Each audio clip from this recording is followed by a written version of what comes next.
Welcome to Best of Reddit. Be sure to subscribe as we upload new content daily. So, my friend's father, since retired, was a mechanical engineer. He was around 55 when this happened and very experienced in his field. In fact, he had some skill sets that were close to unique to the extent that you might be able to replicate them, but at extreme costs. We're talking multiple people from multiple companies from multiple countries taking weeks if not months to get up to speed with specific projects to do the same things. He was also a no-nonsense kind of guy who did his job, did it well but also pointed out problems and expected others to point out problems to him.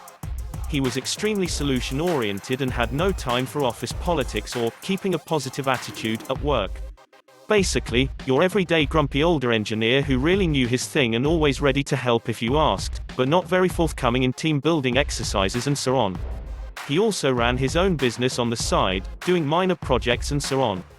As was required by his employer, he had reported this and was sure to not cause any conflicts of interests, so his employer knew and accepted this.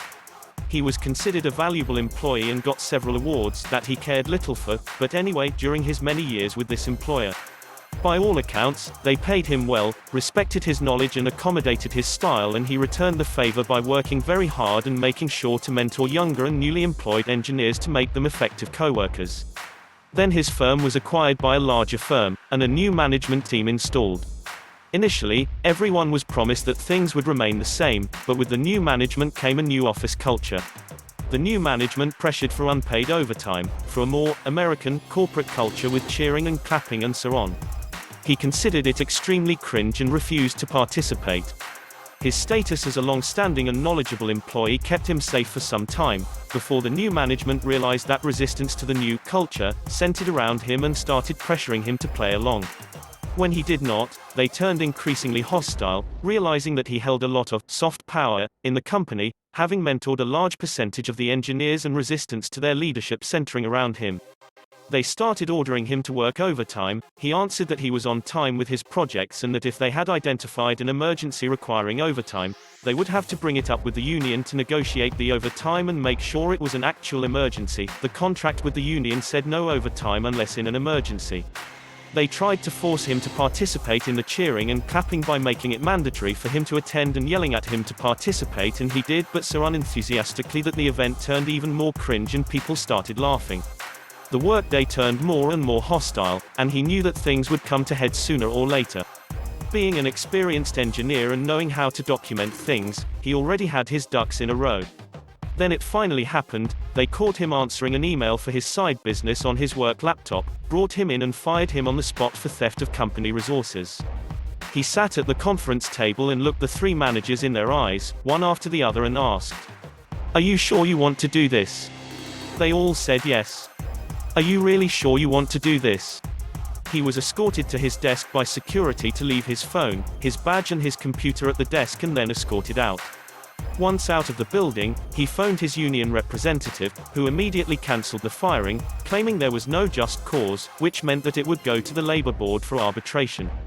You see, the company had an IT policy that it was okay to use the company laptop for personal business, including a side business, as long as you were on a break and compliant with IT security protocols, and the company was aware of and had approved his side business. And he was on a break. Of course, he had his declaration of a side business signed by his former manager, and the IT policy available and sent both to the union representative. Then he called his lawyer and asked him to send the pre-prepared cease and desist on 2 patents he held, patents that were not that significant and nothing he could make any serious money out of since they were mostly for very specific things used by the solutions he designed and used at his employers, but still his that he had brought with him into the employment and allowed the employer to use in exchange for a slightly higher pay, all duly documented in his contract, of course. Then he went home for some vacation and tending his side business.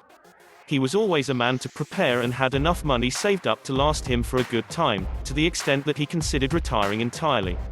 My friend said he had 2 job offers from competitors that had looked to sniping him for some time within the week, basically as soon as they learned he was available.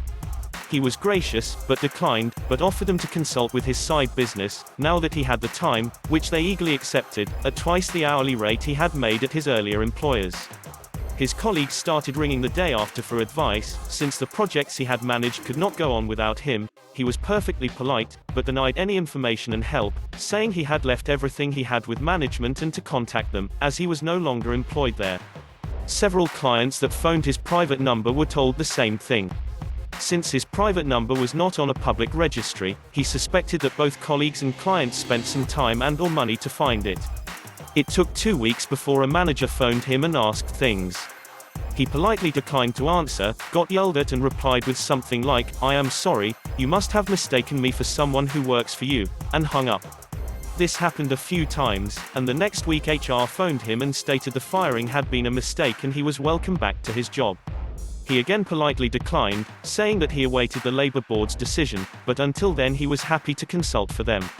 At 6 times his hourly pay, after taxes and administrative costs, of course. After a few days of wrangling and trying to negotiate, they had to accept.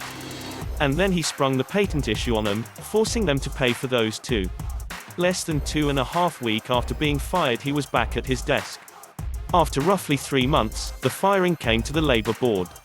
The employer stated that they believed they had handled the issue correctly, but were still willing to offer my friend's father his position back, in the interest of goodwill and reconciliation. My friend's father and the union simply stated that he was now employed elsewhere, his own company, and no longer available. The Labour Board ruled in my friend's father's and the union's favour, and he got the normal damages: 3 months pay damage and 24 months pay severance package, including pension and of course the lawyer costs of the union paid by the employer.